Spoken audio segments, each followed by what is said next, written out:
live and online. It's Sleepless with Steve and the Movie Book Club with your host, Steve Pulaski.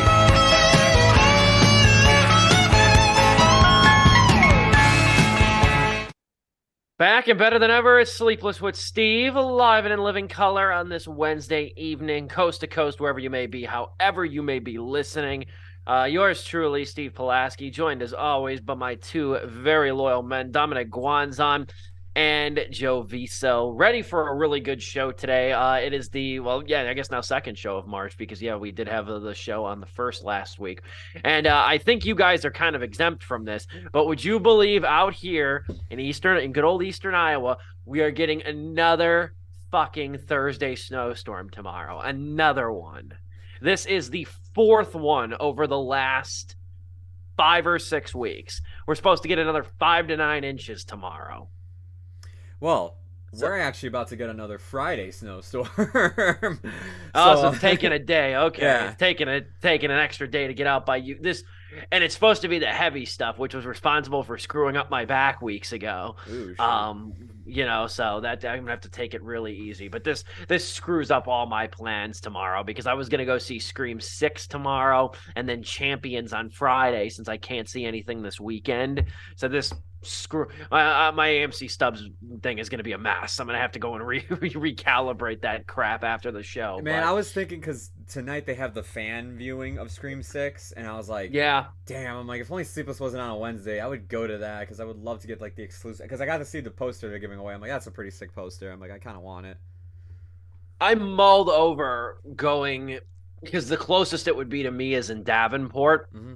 I mulled over going, but I already missed with the show for Winnie the Pooh. I didn't want to do it again. I really didn't. Yeah. I'm waiting for I'm wondering just from the critics who review it and stuff. I'm really interested to see if the 3D does add anything because it's not coming in 3D. It's weird. It's not coming in 3D. I don't think. In a wide release, this 3D is just for this fan event. It's also for the wide release. Is it? Yeah, the AMC I shouldn't say by my house, but the closest AMC to me, tomorrow night for those Thursday night premieres, they have 2 showtimes for 3D. Do they really? Because Yeah. I was looking over here at my local AMC. I didn't think they had 3D showtimes for. Oh, I guess they do. Okay, I guess they do. All right, I thought it was. I stand corrected. I thought it was just a one-time thing, but I guess that makes more sense. But at any rate, though, Sleepless with Steve got a lot to talk about today. I screwed up. I will admit I did screw this up. Last week at the end of the show, I said we were reviewing Creed 3. We weren't technically scheduled to review Creed 3. We were scheduled to review Chris Rock's Selective Outrage. So my age-old philosophy, why not both? Why choose either of the two? So we are tackling both. Chris Rock's Selective Outrage we'll touch on at the end of the show. I don't think there's going to be I think there's a few things we can say about it. It's not going to be as long of a review as it generally is for a movie, but it definitely is something we're going to hit on later because there is stuff to talk about with it. I had quite a lot of fun with that special. So I'm interested to hear what you guys have to say about it. And the main review is Creed 3. So we will be touching on that, though, in a few short minutes. First things first, Dom, how are you doing? I know you were a little under the weather the last couple of days. I got this strange lump in my throat this morning. It was very sharp. Felt like I was swallowing a razor blade every swallow. It subsided a little bit into a mild thing by the later in the morning and then into the afternoon. But I took the day off and I got my first CT scan today. Still inconclusive, so I'm taking a half day off tomorrow to visit a specialist. ENT, ears, nose, and throat, I think. Throat, yeah. Yep, ENT. Yep, I was at one in the summertime. I know him. Yeah, my first CT scan, I didn't know that they injected you with a liquid in order to, I guess, make things easier. And they fill you up with some air. And they told you, oh, yeah, you might get a little butterflies in your stomach. I wound up vomiting in what was probably the best strategically placed bathroom I will probably ever encounter in my life. So I got up, I'm like, oh, I feel a little nauseous. Like, okay, that's fine. Here, smell this like alcohol swab, which actually did help a little bit. So I got up, I was like, here, nurse will take you back to the room. So I walked back into the room. or rather walking down the hallway. And I was like, nope, this is happening. And I like literally to my right, as I say that, I just zip into an open bathroom. And I let it go. And I'm just like, yep, there it is. The most casual vom session of my life. It's been a hot minute. It's been a hot minute. So yeah, that was cool. And then I felt fine like 10 seconds afterward, but that was cool. So yeah, we'll see. CT scans. Didn't know it was a little spicy there. But we'll see. I mean, I can clearly talk. I'm not contagious. I don't have like a runny nose or a cough, which is what I thought it was. Like, oh, okay, I'm just getting sick. I have a cold or something. But yeah, I was expecting you to be more into the weather. Yeah, I'm not gonna lie. yeah. That is interesting. That is weird. How like I'm a little like, drained, obviously, because of what happened. But other than that, I'm fine. Like when I swallow, it's still a bother. I'm like, did I herniate my freaking throat? But I don't remember what would prompt that. So yeah, we'll find out tomorrow or not. So keep us I was posted. waiting. Like I don't want it to be strep, but give me an answer. Like at least we know what to do with strep. But I don't know. Fingers crossed for that, man. Keep us posted for sure on that. Yeah. Because I was wondering if you were gonna be able to make it to the show tonight or Appreciate whatever. it. But Yeah. I'm really glad that you're here. Joe, how are you? I'm doing all right. Nearing the end of this class. Last week I kind of complained about it and like the whole thing about like, oh man, like why did I do this? But I'm nearing the end of it. Sunday will be the last day, and then I get a week off. Thank God. I was also like going through not just the Sleepless schedule, just my own personal schedule of like movies I want to go see throughout like the year. And dude, March is freaking stacked, man. Like next week, I think. Let me make sure. Hold on. March 17th. My bad. I got Shazam: Fury of the Gods, Inside with Willem Dafoe, and Pinball: The Man Who Saved the Game are all three movies like I want to go see, and they're all coming out in the same weekend. So again, like AMC Stubs is a great thing to have because I can see 3 movies a week. But like, shit, dude, like this month is just stacked, and that's not including like This month's gonna have a lot. Yeah, Yep. that's not including that this Thursday I'm gonna go see Scream, or tomorrow I should say. Then I have John Wick with a group of friends, and I'm gonna go see Dungeons and Dragons with a group of friends as well. Like, but that 17th, March 17th weekend is like the weekend I've been like, okay, like this one's gonna be a doozy of a weekend with movies. Yeah, I don't know what kind of. I'm wondering if they're going to pull some BS with that Inside movie and make it limited. That's my only Probably. concern at the moment. Especially seeing as Shazam's coming out that weekend. I'll be honest. This weekend there's 3 I want to see. Scream 6, Champions, which I have really high hopes for, and 65, Oh yeah, which I is the forgot about Adam Driver, 65 is coming out. which is getting like no hype, no hype at all for the damn thing. Next week, I'll be honest, I'm probably not going to see Shazam, and I really have no interest in John Wick 4. I haven't seen any of the John Wick movies. I don't really care to start personally, and this new John Wick's like 6 hours long apparently as well. I saw that too. But I think next week I'll probably see that 65 since I'm not going to see Shazam, but I'm dying to see that Inside. I was telling my buddy about it today. Yeah. I said that's the one I'm really looking forward to. Same. I think it looks weird. It looks different. I don't know if we're going to get it out here. You know what? I also am trying to secure, and it's looking pretty good because the next one of the next big movie weekends is going to be April 7th. That's the weekend we get Super Mario Brothers and we get Air, the Michael Jordan shoe, the Michael Jordan Nike story. Yeah. I actually, it's looking like it's going to happen. I'm going to get a screener for that new Owen Wilson Bob Ross biopic. Oh, nice. That movie Paint. Yeah. That movie Paint, which is coming out because I figured it's IFC. That's not a biopic. That's just like inspired by Bob Ross, right? Because it's like a whole thing, right? It's like a whole. No, it's the story of Bob Ross. It's the story of Owen Wilson. The Owen Wilson one, or am I thinking of yeah, Owen Wilson. Yeah. No, I think isn't it like a fictional, like almost murder mystery kind of thing? I you know what? Never mind. I think I've seen like one trailer. I think it is. I think it is. I honestly think it's like a true biopic, like a Romana Clef. Okay. I don't know. I'm looking at it now. I guess he does play Carl Nargle, a fictional character based on Bob Ross. Oh, this is different. Who knows? Whatever the hell it is, it's gonna come to my inbox here, hopefully pretty soon, and I'll get to watch it and dispel whatever the hell it's supposed to be. um, but yeah, I just know. I just looked at the poster and I was just like, Jesus Christ, that's so Bob Ross. But who knows? It's Carl Nargle apparently. But anyway, Dom keeping me honest about upcoming movies over here. I love it. But we will review Creed 3 and Selective Outrage here shortly. But not before saying a few words on this. This is just a sad story all around. When the news of this came out. So Tom Sizemore passed away at the age of 61 on March 3rd. This was after a couple weeks in limbo. He suffered a brain aneurysm on the 18th of February, and he was in critical condition. And then his representative, a few days later, I think it was the 27th of February, issued a statement that there was, quote unquote, no further hope, and they've recommended end of life decisions to Sizemore's family. So he finally wound up passing away on the 3rd. I always find that's a really sad way to go, where you're just kind of a vegetable for like 2 weeks or so, you know what I mean? And you got no brain activity. So it was really sad. 61 is my opinion, not that old. But if you know anything about Tom Sizemore, like, this dude had a hell of a life. Like, this guy, he had multiple times was he in and out of rehab for drugs. He was on Dr. Drew. He was on Dr. Phil. Every TV doctor you can imagine had some sort of relationship with Tom Sizemore over the last several decades.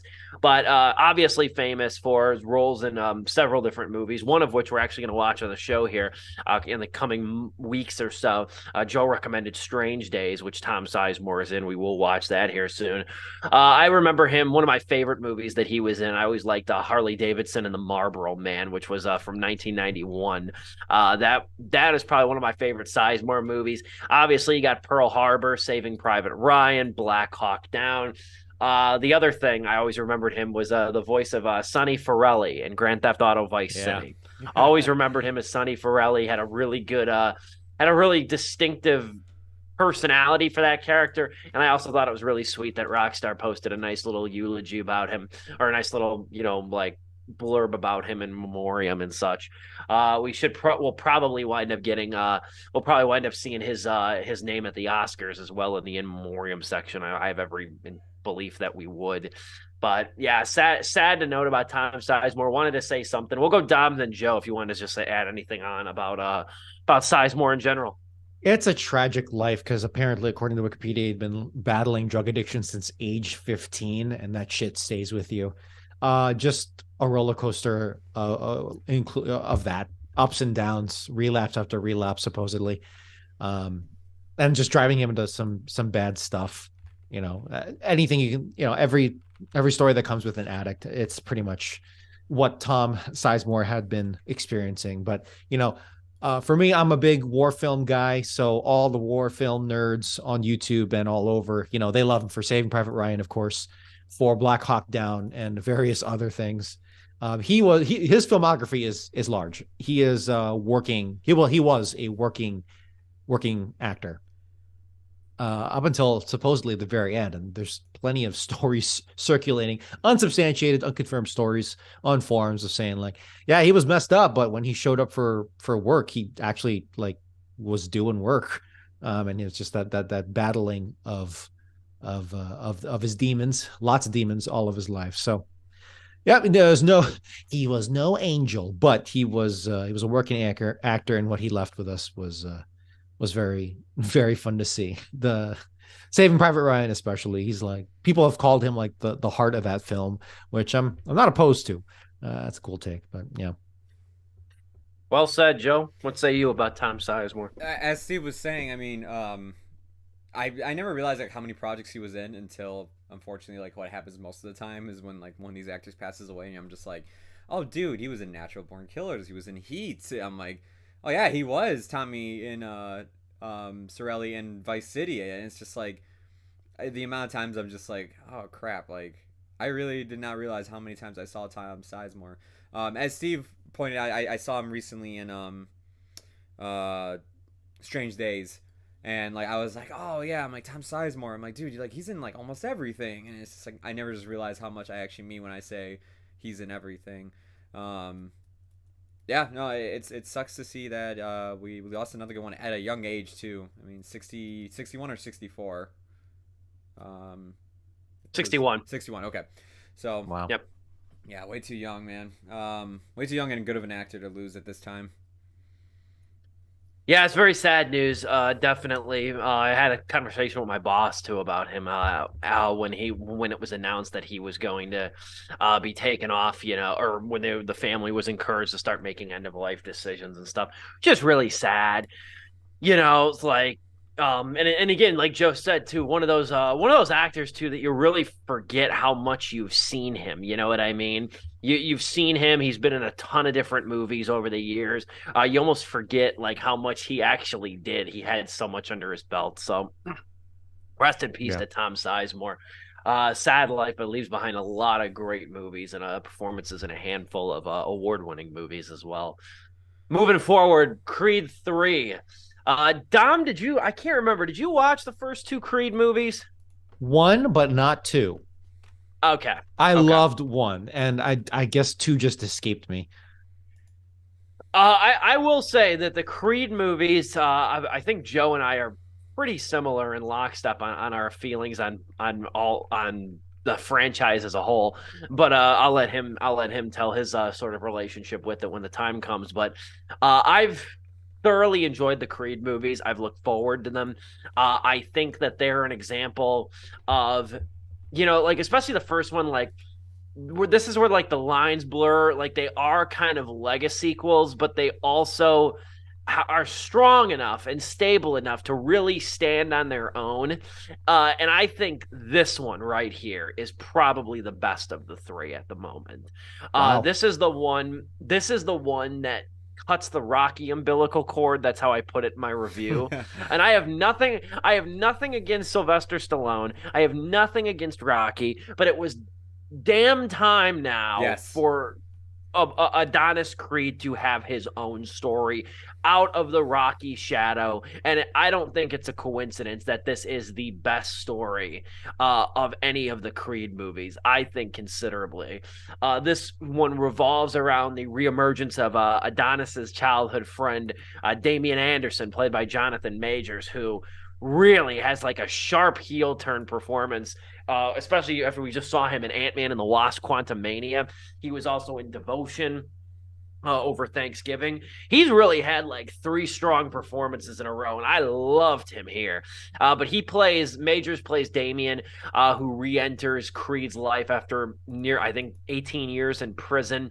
They grew up in foster care together. He was training to be a boxer. They wind up getting into an altercation outside of a liquor store after a boxing match. Damien goes to jail, and essentially Adonis has lived out the life that Damien envisioned for himself.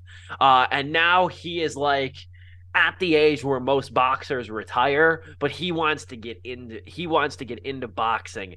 And he's dangerous. He's dangerous because as one character puts it, he's fighting the world. He's not just fighting another person, he's fighting a world. He's taking 18 years worth of anger and pent up rage from being in the penitentiary out on his opponents. It obviously leads to a climactic showdown between the two former friends, between Dame and Creed. Won't get into that with spoiler territory, but you can see that's where this movie's headed. And this also marks the directorial debut of Michael B. Jordan, who is going to be directing Creed 4. And I think I have an idea where Creed 4 is going to go. We can table that for later. Ooh, I'm excited But to hear that. I think I know where Creed 4 is going to go, especially now that if it'll take place like 3 or 4 years later down the road. We can touch on that later on if I remember or you remember to bring it up. But I thoroughly enjoyed this movie. I think Michael B. Jordan has a very efficient way that he conducts this movie in terms of the directing. It's not super flashy, but it's very economical. This is a story that's told in under 2 hours, and I think it does really well with the beats even as familiar as they are. And I think the movie really is at its strongest when you get both Michael B. Jordan and Jonathan Majors on screen. I could see these two collaborating again for a long time, too. I think these two are such a great pair. High marks for Creed 3. I got to see it. It's actually the first movie I saw in theaters with my girlfriend Catherine. And she, who is unfamiliar with the Creed movies, thoroughly enjoyed this one herself as well. So I'll bounce it over to you, Joe. Your general thoughts on Creed 3. Yeah, man. Dude, I can literally control C, control V right now. Everything you just said.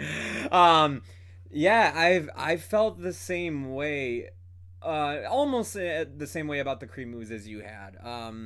I love the first Rocky film. I think Rocky 2 is good. And I really the sequels after that, they're all right to me. Like they have their ups and downs and everything. Um, it just felt like they kind of really like just the best way to put it, they got really silly, and like just sometimes it just didn't fit overall, and kind of became goofy at times. Where like Rocky 4, he literally fights like an robotic engineered Russian man, and there's literally like a robot that he gives his coach and everything for his birthday and whatnot. It gets really ridiculous at points. It's a fun movie, but it gets ridiculous. Creed, I thought, brought it back around to being the more grounded scenario, and I loved it. I thought it was like one of the best like a sequel things, as Steve put, and like it can stand on its own. Creed 2, on the other hand, is how I feel about Rocky 4. I think the issue I have with that movie is that it feels more like a sequel to Rocky 4, than the first Creed movie. There's a lot of stuff that like is brought in from Rocky 4, including Ivan Drago and Drago's son, and a lot of leftover plot lines from that movie are being wrapped up in Creed 2. That doesn't mean like stuff that you saw in Creed 1 doesn't like develop further in that sequel, but it just doesn't feel like an equal amount of share time. So when I heard Sylvester Stallone will not be in Creed 3, I was happy, because I'm like, it's about time Adonis just gets his own damn movie and doesn't have to worry about like being the shadow of Rocky. And he wasn't that at all, but it was just like, let this boy actually be on his own now. And I agree with Steve to an extent. I still think Creed is the best of the three movies, but this is my favorite one of the three movies. If you can get what I'm saying, like I think as a movie, like Creed 1 is just better made. There's a lot of things about it filmmaking wise I think that are done better, and that's probably because you have someone like as experienced as Coogler. But damn, did I have a fun ass time watching Creed 3 that I went to go see it twice already, because like I just enjoyed it that much. I think for a directorial debut, Jordan did a great job. He brought in a lot of anime influence into this movie, which I thought was kind of cool.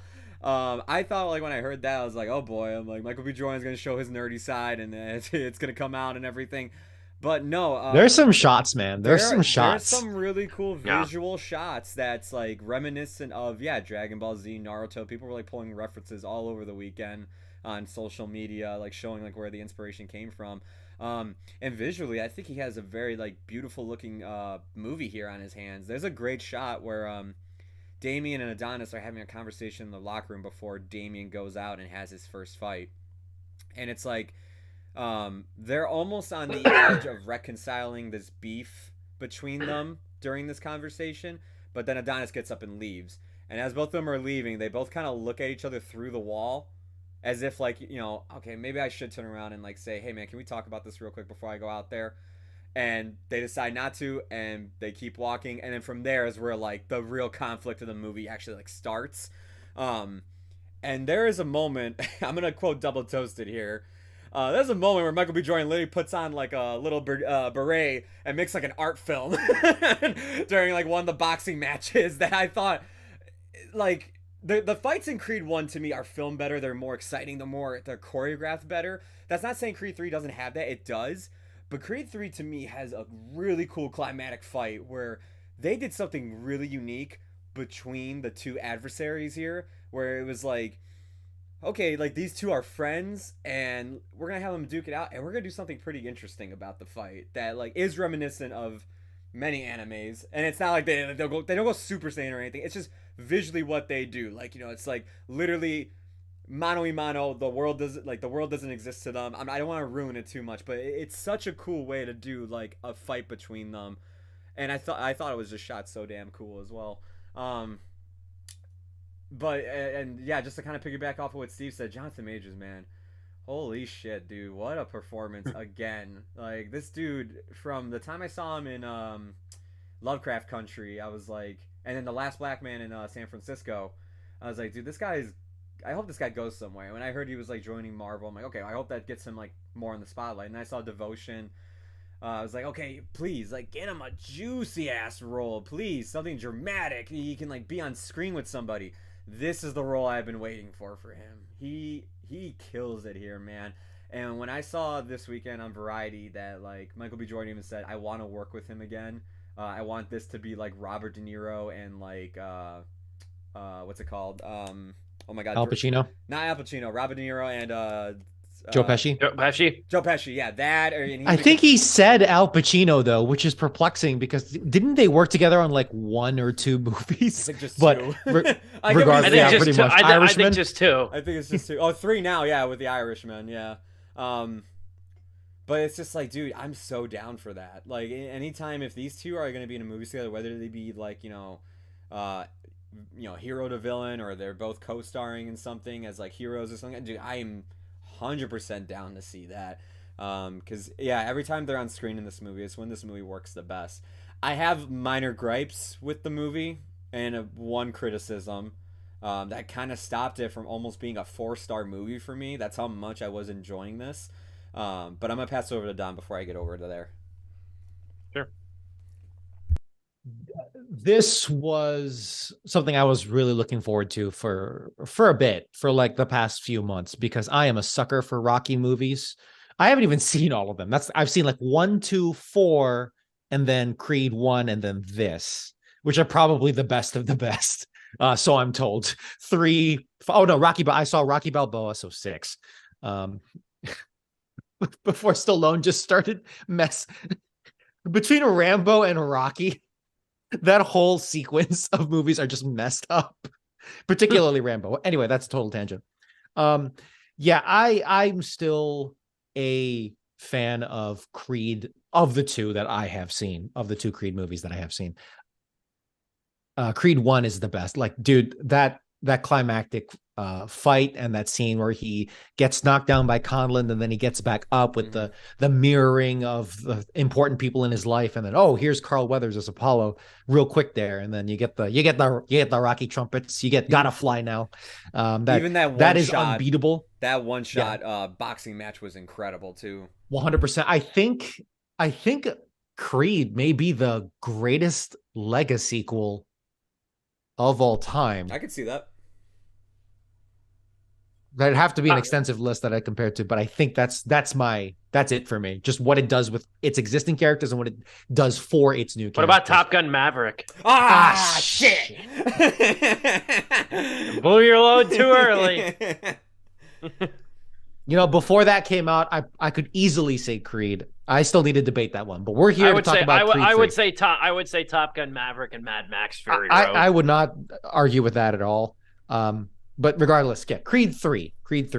This is an interesting spot for this character to be in, because now he is old in boxing terms, because Rocky was like 60 in his last boxing movie. Literally, I looked it up. He was 60 years old in universe. But regardless, Creed in this movie this is really a very interesting place for this character to be in. It's an awesome arc. And the demons of the past, particularly where he's at now in retirement, it's a lot of story beats and plot points we have seen before in all kinds of other movies. But here it's done in I don't want to say completely refreshing take, but it's just done really damn well. It is entertaining. I was not bored at all. If anything, I felt like, this is probably my biggest critique, it felt almost like it was not too fast, but it was like going through those motions so damn well, like a shadow box. Joe, do you know what I'm talking about? Dude, I'm inviting you back into that. If you can better accentuate what I'm kind of saying. I felt like this movie was too short. How long was it? What's the runtime? It's just basically around 2 hours, I would say. Hour and 55, I think. But it's one of those movies where it's like, it feels too short, but if you put even a minute beyond that, you'll say it's too long, right? Probably. What I think it is that and this is my criticism with the movie, is that during the second act, a lot of Rockyism, like, plot lines are introduced. Like, the daughter gets into a fight at school, and you think this is going to lead to somewhere, and it kind of just gets dropped. It's not really brought back It doesn't up. go anywhere. You're right. There's a character that goes, guys, relax. I'm fine. I'm completely healthy. Now what they do with that character, again, like, these are all, like, cliche things, but, like, because the acting is so good here, they really, like, transcend the material. Like, it's like, it really carries it. They really carry that material. As weak and cliche as it might come across to some people, I think they do such a great job with it. But there's a character that's like, yeah, guys, I'll be fine. I'll be like, but even what they do with that scene, and how, like, even Adonis Creed is brought up again in that scene, I was just like, okay, that was actually really touching. The second act is just littered with stuff like that throughout, that I kind of was like, man, whenever it's not Jonathan Majors coming on screen and, like, his plotline developing, I feel like this movie is kind of grinding, not to a halt, but it's like, it kind of just feels a little bit aimless. And then finally, when Majors gets his moment, and, like, you know, he's like, oh, like, hey, I'm about to get my, you know, championship belt, my world championship heavyweight champ belt. The movie, like, very much, like, I think, in my opinion, saves that all for the third act. And, you know, a lot of stuff has to happen in the third act of the Rocky movie. You have to have your montage. You have to have your final boxing match. That, like, I felt like we kind of, like, didn't get to spend enough time when... and I really would prefer if it was like this, because the time we did get with it, I was like, damn, this movie is awesome. But when Jonathan Majors' reign, yeah, his reign, but when Damien goes from being, yeah, like, so hungry for his chance in the spotlight to having it and just being the most shit talking person in sports media, it's not enough. It's short. It's too short. It's too you want short. More of that. It's like, damn, I really want more. That's what I mean. It's like, man, I would love it if this movie was just 10 minutes longer and we just had more time of just seeing Damien exist as it, because, like, he goes from, and this is not a spoiler, he goes from living in this bummy ass, like, Motel 6 apartment to being in, like, Beverly Hills Mansion and, like, a scene. And I was just like, I'm like, I really wish I saw more of, like, the transition to this point. When he calls into First Take, all of a sudden he's got, like, this just brand new penthouse. Yeah, he's got a girl with him too. It's just like, bro, you've been working. Which is fine. Like, it does make sense. We're not calling plot holes. No, we just want to spend more time with it, because that's the fun of it. We know how this is pretty much going to end, right? We know how this is going to go, but the joy is in the ride itself. Yeah. And, you know, even though that this is the first movie to really cut itself away from Rocky, I was finding parallels left and right that still make this very much a movie in the Rocky universe. It's the most Creed movie. I haven't seen 2, but I'm assuming that just goes crazy. It basically is a sequel to 4, is what I'm hearing. It kind of feels like that. Yeah. But even Creed 3 feels like it, or not feels like, it is cut so damn close to that same cloth, and not necessarily for worse, because it's like, okay, Jonathan Majors' character, he's Rocky, but in a much more tragic sense. Yes. Michael B. Jordan is Apollo. He's Apollo. Yeah, he is Apollo. He is his father, making those mistakes as well. Mm-hmm. And it's like, damn, it's not just the ghosts of the past, like, literally Jonathan Majors' character. It is, you know, the whole of the past coming back to haunt him. I wonder if they could have even leaned into that more. Maybe not. If they did, it might have been too much. So I can respect that decision. And just better to, you know, show instead of tell. Yeah. But that I found really, really compelling in a cool way. And it's like, yeah, what do you do there? Like, do you cut some of the daughter stuff? I thought the daughter stuff was cool. That actress was cool. Yeah, the daughter stuff to me was really touching. Like, that little actress, not only is she adorable, but, like, those moments of actually seeing Adonis do that, it does deal with how Adonis was raised as a kid, and that fact that he didn't have a father figure, to see him, like, do that and actually be there for his daughter and everything.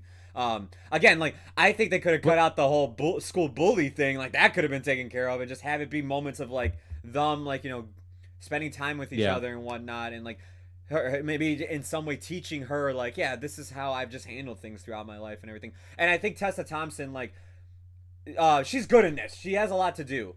but not her as plot much point as is wrapped up. Yeah, Her plot point is wrapped up. Yeah. Not as much as in the first film where she was introduced. Yeah. Yeah, I will say Mila Davis Kent, who plays Creed's daughter, I will say she's really good.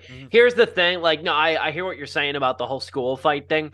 This is where I might as well tack on what I was my prediction for Creed 4. Because why not? I know where you're going. I think Creed 4 then I think is going to revolve around him training his daughter. I think that they've made that pretty abundantly clear. And notice how in this movie too, they never really did say where Rocky was. They never really did clarify what happened, unless I missed it. They said it in not Rocky. They said it in Creed 2. He's in Canada with his son right now, just kind of riding out his cancer. Because there's got to be, and that they did that purposefully, so like, because they're gonna wind up having to close the book on Rocky here, one of these installments.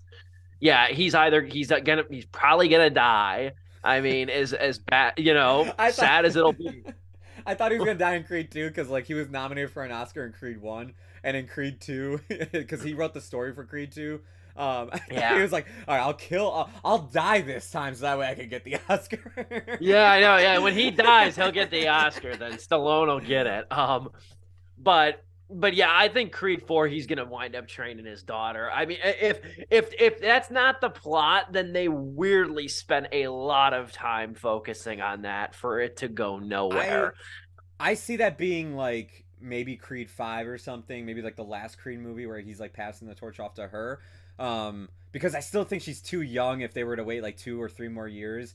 They would need to age. Yeah, they would. Adonis. Yeah, they would have to like age Adonis. Like I think if they do like with 5, and I would love for them to take this series. Oh, Creed 2 took 5 years. I mean, Creed 2 took 5 years. You're right. Shit, I didn't think about that. And even this one, there's been long enough gaps. I mean, if Creed 4 comes out in like 2027 or 2028, I don't see why not. I take it back. Yeah, you know what I would love to see though, because I thought about the same thing too. I thought you meant like what they would do with Creed as a character and like his next opponent he'll fight. I thought you were about to say he's gonna fight like a YouTuber for like an expedition match or something, or you know what, yeah, McGregor, like Floyd Mayweather type of thing. Or you know what's gonna happen? That's a good point though. Or they're gonna have like some obnoxious Twitch douchebag and like pay homage to Jake Paul. Machine Gun Kelly versus Amara Creed. I would love to see this franchise if they choose to do that. That'd be cool because like I really like what they were doing with the character as well with her daughter. I would love to see it if it's like, hey, why don't we do something outside? Why don't we do MMA now or like something else like this character? If she goes into MMA, that would honestly like freshen it up. That would freshen it because if she goes into boxing, it's like that's cool and everything, but it's like freshen up this a bit more as much as this franchise has been freshening. She wants to get into shit. Let's see her get into UFC or UFC. Yeah, there we go. That'd be some shit. Dana White would want a piece of that. We'll come back here after intermission, though. I got some more thoughts I'll share on Creed 3 as well. Looking forward to it. We'll be back here in about 60 to 90 seconds to give more thoughts on Creed 3, and then later on in the show, talk about Chris Rock's selective outrage. Don't go anywhere. Live and in living color. This is Sleepless with Steve.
We are back better than ever. Sleepless with Steve live on YouTube after a Zoom sponsored intermission. We are talking Creed 3.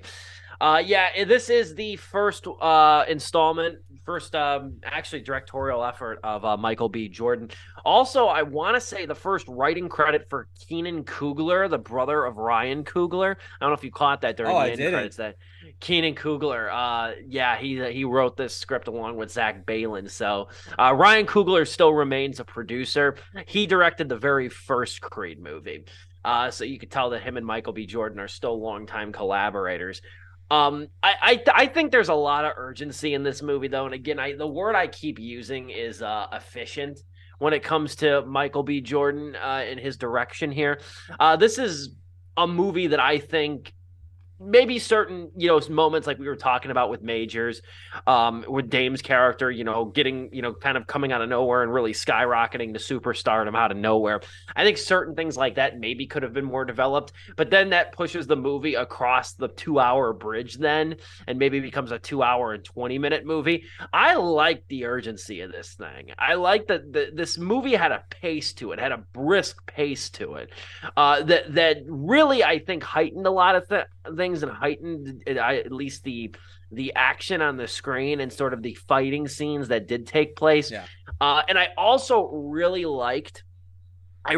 thought it was clever how they don't give you everything that happens in front of the liquor store right away at the beginning of the movie. They kind of gingerly plot that. Like, you don't really get the full clarity until about halfway through the movie. I thought that was another really interesting step on Jordan's part, as well as the writers too. I know, and I agree with what you said about in terms of pacing and keeping it short and whatnot. Because for me, I rather complain that a movie is too short than too long. It's like if I were to say something like, oh man, one of my complaints with the movie is it's too short, it's like this much of a complaint compared to dude, this movie's way too long. That's a major complaint for me. So yeah, I just want to tack that on as well. I'm ready to go into final thoughts, and I can start it because we can do that. I think this is probably. I still think Creed 1 is better, just because it hits those emotional. I don't know if it's just something with Coogler specifically, and maybe Michael B. Jordan has too much to juggle here with where he's at with the third movie, the 9th movie in this whole Rocky universe, technically. But it's definitely an awesome debut for Michael B. Jordan's directing, and I very much enjoyed it. Honestly, I was getting parallels with Black Panther, which is one of the best Marvel movies, just where those characters are. It's if you can capture some of that emotional,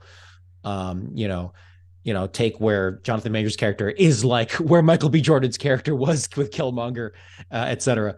I think that was really cool, and what they do with all these characters, 9 movies in, the seemingly same template and same beats, but you just do it so damn well. Easily a 3 out of 4 star movie, and that's me probably even trying to be harsh on it. 3.5 out of 4. I'll float between the two. I'll start with 3, and we'll see where we are. Yeah. You can go ahead, Joe.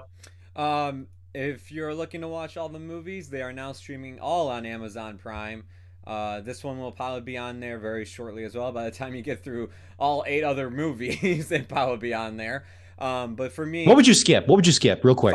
Rocky 5. I would Rocky 5. Everything else I think is worth watching in some capacity, because it's either really damn good to this is fun, and there's something enjoyable about it. But Rocky 5 to me is that's one you can just kind of go, I'm just gonna go right over you and go straight into Balboa.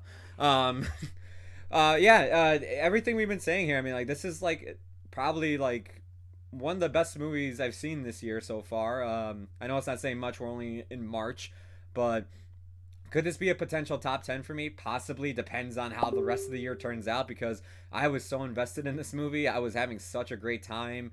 And even though I saw some stuff coming from a mile away, like I said, with those Rocky cliches and everything, I still was so invested. I was literally on the edge of my seat by the climax of this movie. I saw this in Dolby as well, so whenever those punches hit, they sound like literal tanks going off. Uh, so for me, this is 3.5 out of 4 stars. It could have been 4 stars if I felt like they just kind of spent a little bit more time with the character of Damien, especially when he has his spotlight moment throughout this movie. But damn, dude, what a directorial debut! I gotta say, I can't wait to see what Michael B. Jordan does next, whether it be Creed 4 or something else, and I cannot wait to see Creed 4. Yeah, I'm pumped for Creed 4, and this is exactly what it needed to just continue being a really good franchise. Yeah. And the thing that I like about the Creed movies is that they've really wound up kind of following in the footsteps of Rocky, and that they're just pretty much consistently good. Yeah. I mean, there's 6 Rocky movies, and most people generally agree Rocky 5 sucks, Yeah. and that's about it. There's even a lot of love thrown towards Rocky Balboa, the 6th movie. Yeah, a lot of I people. like it. A lot of I people. like I it. remember they hated it when it first came out. My parents hated it when it first came out, and then when I saw it, I was like, "Why do you hate this?" I'm like, "It's It was good." fine. Yeah. Rocky Balboa has like a legendary monologue from Sylvester Stallone Yeah. in that movie, where it's like it's quoted often in sports settings. It is. Where it's like, it's not about how many times you fall, but when you get It's up. about how many times I'm you can butchering get it. up and keep on going. Like, Yeah, it's from that movie, unless he's quoting it from somewhere no, else. But it's from that movie. It and is it's like, from Balboa, yeah. And can I Yeah. say too, I'm happy like this movie has been. Steve, I'll let you continue, but I'm happy this movie's making a box office killing and has like broken the record for the best like opening for a sports film. It's about time we got another sports film lately, because like, damn, I can't really think the last one we got. Yeah, it's been a little bit, hasn't it? Yeah, It's I been a legit think the last one I could think of is Creed 2. There probably is one between there and then, but I can't remember. Yeah, the last sports movie. I mean, Hustle with Adam Sandler. That I Yeah. remember that one. Uncut That was a Gems little with bit. Adam Sandler.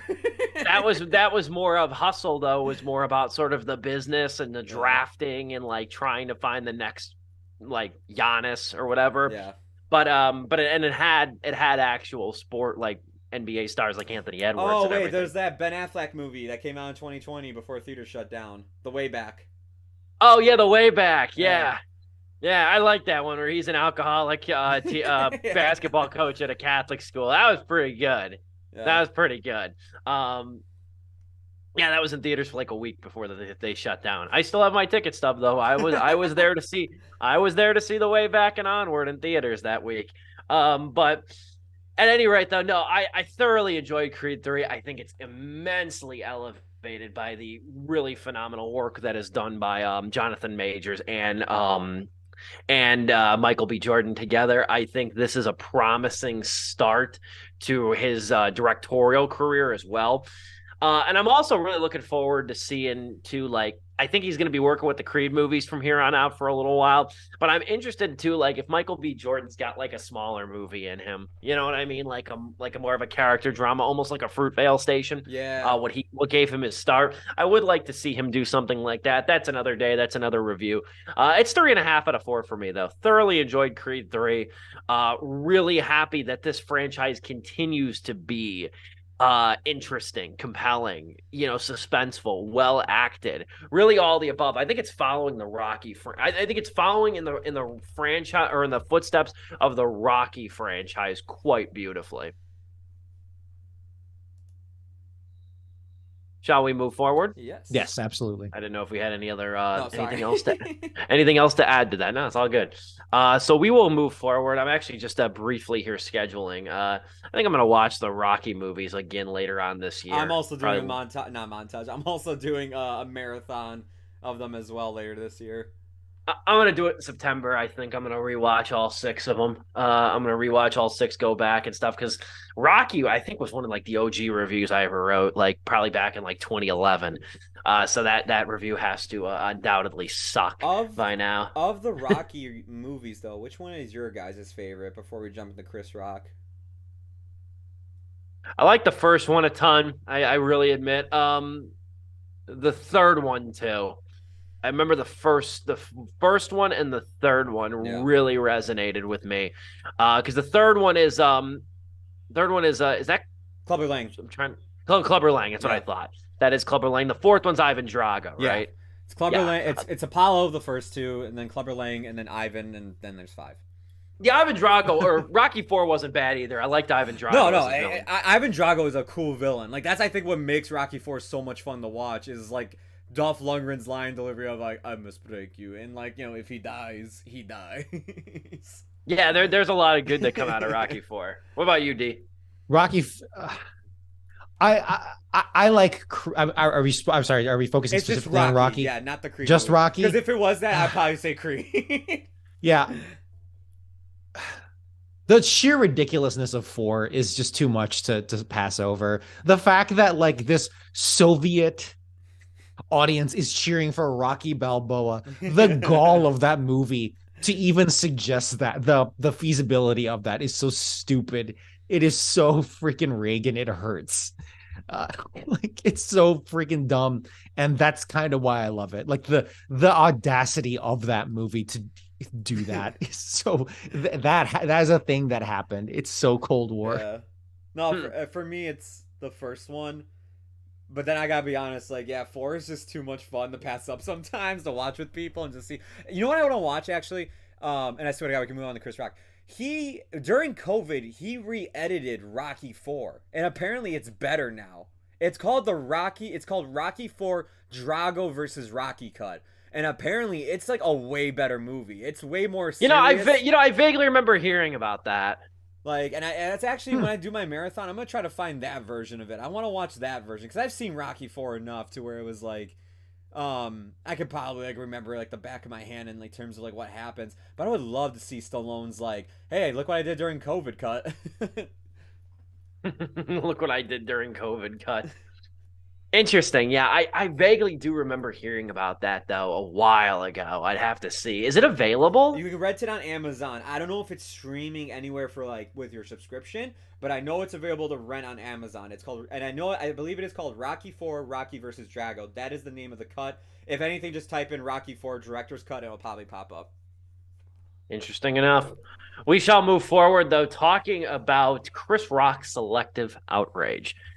This was live streamed globally on Netflix on Saturday night. Watched it with my girlfriend. Had a lot of fun, a lot of laughs. It was a good time. This is Saturday night, 9 p.m. Central Time. Did either of you get to watch it live? No. No, I watched it on Sunday. Amateurs. I do have something to say, though, because they did something now that the broadcast was over, and I thought, like, oh, damn, they should have kept it. There is a joke he messes up, and I thought it was actually kind of cool to see a comedian mess up on stage and then like kind of like redo the joke and everything. I was like, dude, I've never seen that. That was actually kind of cool. That took me like off guard for a second. But if you go and watch it now, because I was listening to it in the background today, just like kind of remember some of the jokes and everything. It's fixed now. It's edited the way he like meant it. Did they actually edit? Is it towards the very end? It's the concussion joke. Concussion with emancipation. He gets the two mixed up. I think I saw it after the fact. Not live on Sunday, even Monday, I think. And I saw it. I didn't, because he says emancipation at first, and then he has to go back. He fumbled the punchline of the joke because the joke was concussion. Yeah, that was the joke. He got it confused. But that was like really the only hitch in the giddy up for Chris Rock, though. They had a. This is kind of irrelevant if you watch it now, but like they had like a 70-minute like pre-show or like an hour and a half pre-show with Ronnie Cheng from Megan that was hosting it. Like they had a pre-show and it had like Leslie Jones, who I'm just gonna say right now was god awful. Leslie Jones, Matthew McConaughey, Ice-T, a lot of just random people. It really was not all around. It wasn't a very good pre-show. I didn't watch much of the roundtable commentary from David Spade and Dana Carvey that came after it, because I'm like, good. That apparently was good from what I heard. Because I remember when the Norm Macdonald special came out, when Nothing Special, Norm Macdonald's final special, they had sort of a similar thing at the end. They had a round table of comedians talking about the special. And I will say Netflix really knows how to do comedy well. That's one area that Netflix has really mastered, is comedy. And it's honestly pretty brilliant because like, if you think about it, stand-up comedy is a relatively cheap form of entertainment in terms of like cost of production and everything. Now, getting Chris Rock in, costs some coin. But like overall, though, Netflix has been very good when it comes to the comedy circuit, and this is no different. Anybody who's watched a Chris Rock special before and has really enjoyed themselves, I think is gonna love this. It really feels like with this one, he waited 365 days and just stewed and came up with some biting, incendiary ass material that is really funny, consistently funny. I thought I'm reading a lot of comments about this, and people bitching and moaning online are saying that, like, because I mean, first off, to the people who were complaining that he waited till the end to address the Will Smith slap, what did you fucking expect? I knew that was going to be the closure. Yeah. I knew that. He was hinting at it throughout the whole entire time. Like, I don't want that smoke. I don't need another rapper beefing with me. I don't need another mad rapper. The last thing I need is another mad rapper. I thought he was firing on all cylinders. I was rolling when he made the joke about Lululemon and how he said, like, he saw the sign that said that they don't support racism, sexism, and homophobia, and he's like, they sell $100 yoga pants. I'm sure everybody in this room would be okay with some $25 racist yoga pants. He's funny. He had his A game. And can we just take a moment and appreciate the fact that I called it during our Oscar recap show? I said this was the move that Chris Rock should do. Oh, hell yeah, yeah. Yeah, I said he should take this to Netflix. Well, and get the bag from Netflix. He even says it like, I mean, like, this whole special is basically his paycheck for like what he went through and everything. This whole tour, in fact, because Double Toasted actually saw him when he came to Texas. Way before he did the Baltimore show here. And they talked about, actually, when they did their highlight of this special, they talked about the differences in material that he did during that show and how much of it changed over time and everything, including even the ending segment with Will Smith.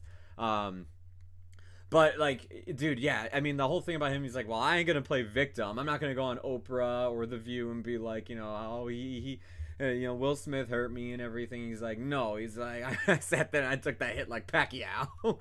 And then he just like, and then he talks about how, like, yeah, Jada, basically started this shit. I ended, or whatever the quote was. Like, that whole last 10 minutes of, like, addressing everything that happened literally like a year ago is probably the reason why anybody's watching this special. I mean, even if you're a fan of Chris Rock, you probably, like, were like, I have to watch this shit live because I gotta see this, like, immediately. I need to know what he's gonna say about Will Smith. Yeah, it was fun watching it live. It really was. Yeah, I had a laugh too during his really vicious attack of Will Smith and Jada when he was talking about the guy that August. Yeah, when he was talking about when Jada cheated on him and then was like, went on the podcast, the red table talk. How'd it feel? I'm still laughing, and then the one line I thought was pretty wild. Was Emancipation when he said, now I watch Emancipation just to see him get whooped.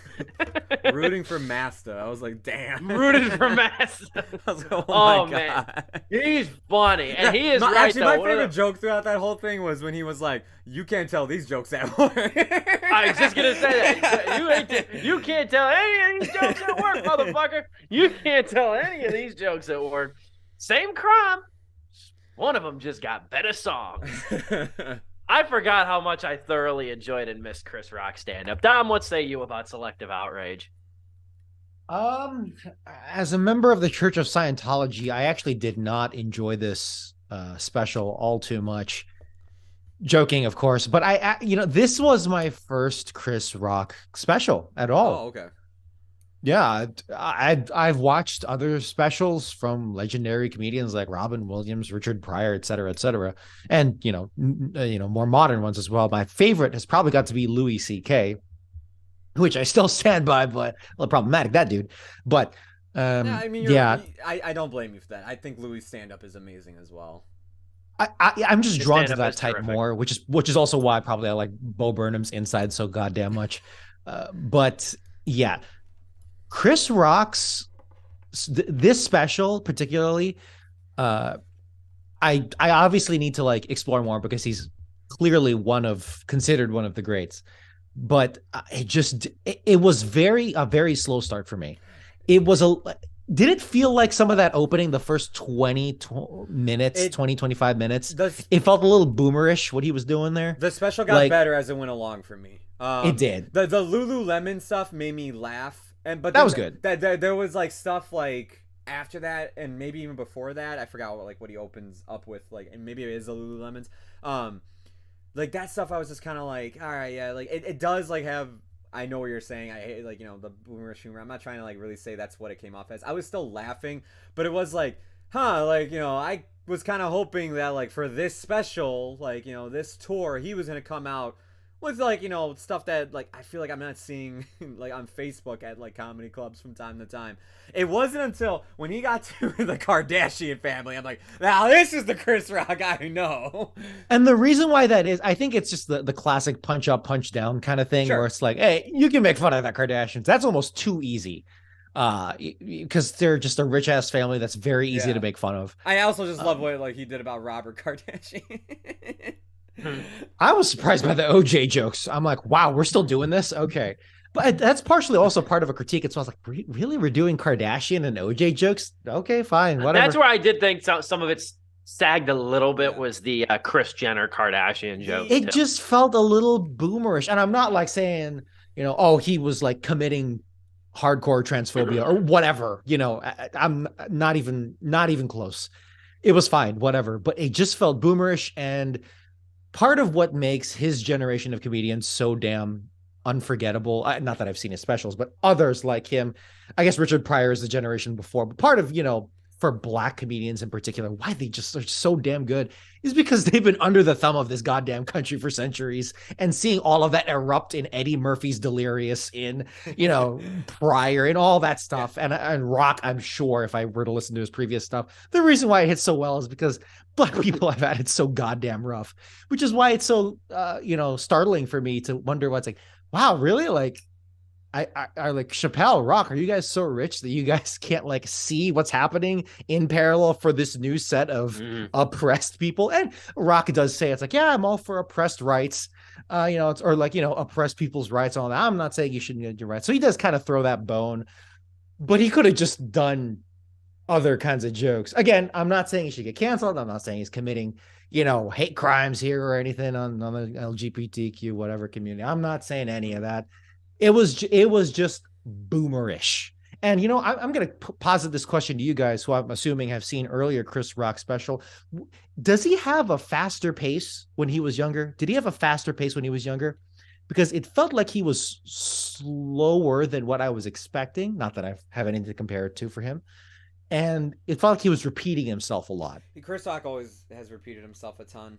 Like Okay, that's always. I don't know. When I watch Tambourine's the other one you can see on Netflix. I think that is the better special too of the two. Okay. Despite that, this like to me like I said, that last 10 minutes is almost like just worth putting on every single time just to get to there. The Tambourine special I like a ton. And his HBO 2018 stuff, Tambourine. Okay. yeah, his HBO stuff. I think is even like better. I'm not even saying like this is like the weakest. I still think this is good. It's just I do kind of agree that like yeah, there was some moments it was just kind of like okay, we're hitting a low. Oh, like, and I know you guys said like the Kardashian jokes are just like like they're kind of getting old. I just thought he did a better way of spinning it by intertwining with OJ, where it's like okay, here's two subjects that comedians use all the time, but he found a way that's like, hey, what's something that people have not really talked about? Has everyone really brought up Robert Kardashian in a while? Like, and the fact like he did help OJ get out of prison. I'll tell you what, like where it really like started taking off for me is when he brought up his daughter and that whole thing, and like Yeah. like that to That me, was good. was a great lead into then the Will Smith, and that's basically like the second half of his special. Because he punches up and he punches himself. It's like, yeah, this is my fault. My daughter's spoiled as shit because I grew up in a hard time. It's like, okay, that's whole, like you're hitting yourself now, you rich ass motherfucker. And I thought it was smart too because, like, you know, he goes broad with the Kardashians and everything, and like the Lululemon bit. Then he brings it closer to home, a little bit more narrow into his own life with Lola, his daughter, and he's post-divorced, and then he opens it up at the very end and concludes with the Will Smith, with a recap of the Will Smith, almost a year to date with the Oscars. I was looking back to his comedic filmography. Bring the Pain and Bigger and Blacker are must see. Those are the specials in the 90s. 90s Chris Rock, I think I should check out because that's Absolutely. Like he's in the thick of it. This is post Rodney King. This is pre 9/11, and it's like this. You know, this is Do the Right Thing. Or no, that's 80s. But like, you know, it's that era of black culture, particular. It's like that. That's got to be his most famous routine. His most famous routine too comes from Bring the Pain. I can't say it, but it talks about the two different. You already know which one I'm talking about here. I might.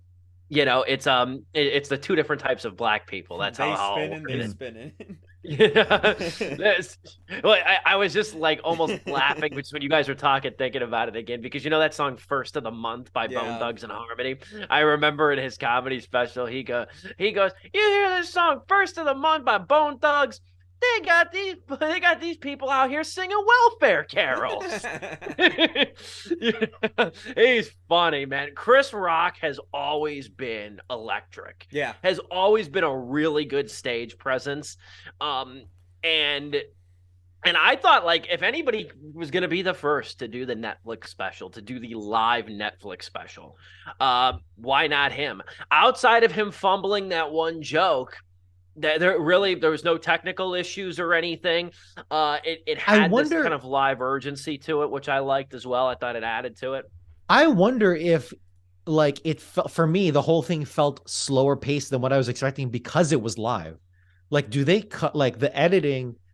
Maybe there's editing in the other specials, the pre-recorded specials that that's the magic of editing, and it just feels breezier. I don't know, because I know some comedians, they film their specials over a series of nights, and then they piece together the best versions. That's a good point, though. Yeah, because they do film multiple. Some do that. Some just are champions and they just go straight through. But I that might be part of it as to why I felt like Chris Rock was slower than what I was expecting.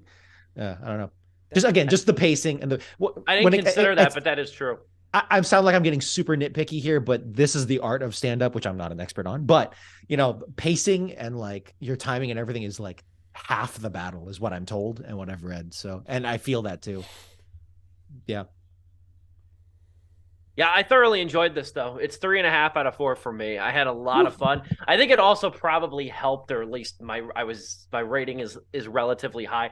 I think this plays into a part of it. It's also the first comedy special I've watched in quite some time. I hadn't really watched a comedy special in quite a while. So, like, I think, like, this was kind of, like, what I needed in a way. But I had a lot of fun watching it. And it makes me want to go back and watch and even review some of the older Chris Rock specials, because it's probably been about 6 or 7 years since I've first seen them. Did you see Tambourine? I didn't know. Okay. No, I didn't. No, I didn't see Tambourine. I've seen Bring the Pain, Bigger and Blacker, Never Scared, and now Selective Outrage. I remember I've seen 4. Tambourine had, like, I forgot what the controversy was behind it, and I understand where people were coming from. I think it had something to do with a shooting that he brought up during his, like, stand-up bit. But, like, other than that, I think that stand-up is very well done. Like, it's not, I wasn't insulted by that whole joke he did either. Tambourine was directed by Bo Burnham? Yeah. Wow. Oh, wow. Okay. That's interesting. Yeah, definitely check it out. I think it's such a good... It's also, like, immediately after his divorce is when this tour took place. I'm going to go back and watch that. I need to go back and watch that now. I didn't even know Bo Burnham directed it.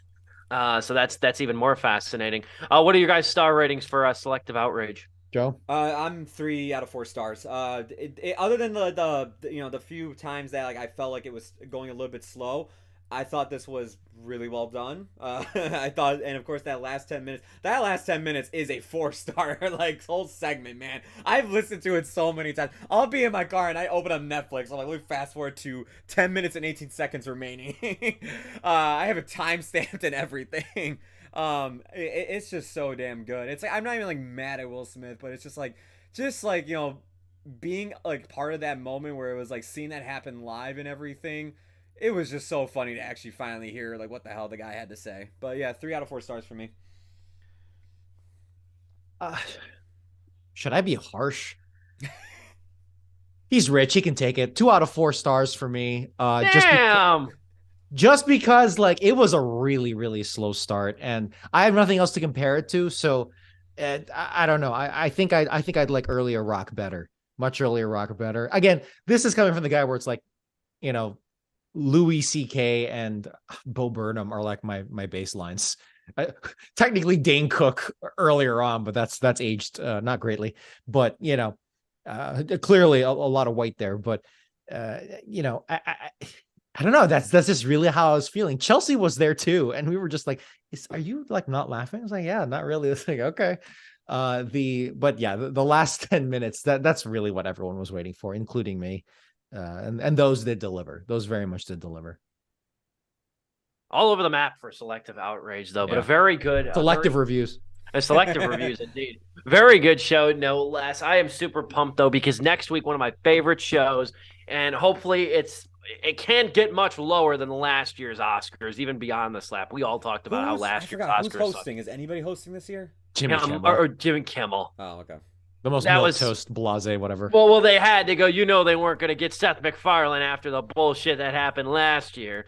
They were going to go with the safest bet in the world, and of course, it was Kimmel. How many jokes do you think they're going to make out about the whole slap thing, or you think they're going to scrap all of them now that this special came out? They'll make one or two, and they'll be really lame. Yeah, I'm gonna say 2, and they're gonna be lame as shit. I think they're gonna scrap it all now that this special came out. I have got my Oscar ballot here all ready to go. I filled out the one on my site. I filled out the paper copy that I use while I watch the show, and then I filled out the one that we have a little Sleepless pool going on over here that we're going to tabulate on the show next week. What is it? The losing two by the treat the winner to lunch? Was our bet? Our agreement on that. The losing two will split the check of the winner for like a lunch or something. Cool. When we hit a Benihana. Anyway, at any rate, that is Sleepless with Steve. We will be back next week to recap the 95th Academy Awards. Very much looking forward to it. Sunday night, best Sunday of the year. Second best Sunday is Super Bowl. First best Sunday of the year is Oscars. But yeah, looking forward to that. We'll have a ton of different opinions on that come next week's show, and then the following week then is Scream 6. Yeah. So we will tackle that. Then we will tackle Scream 6 in 2 weeks. So we got that coming. March is a full month. We're making the most of it, and we will see you back here a week from today, same time, same place, live and in living color on Sleepless with Steve. For Joe Viso, Dominic Guanzon, and yours truly, it has been Sleepless with Steve.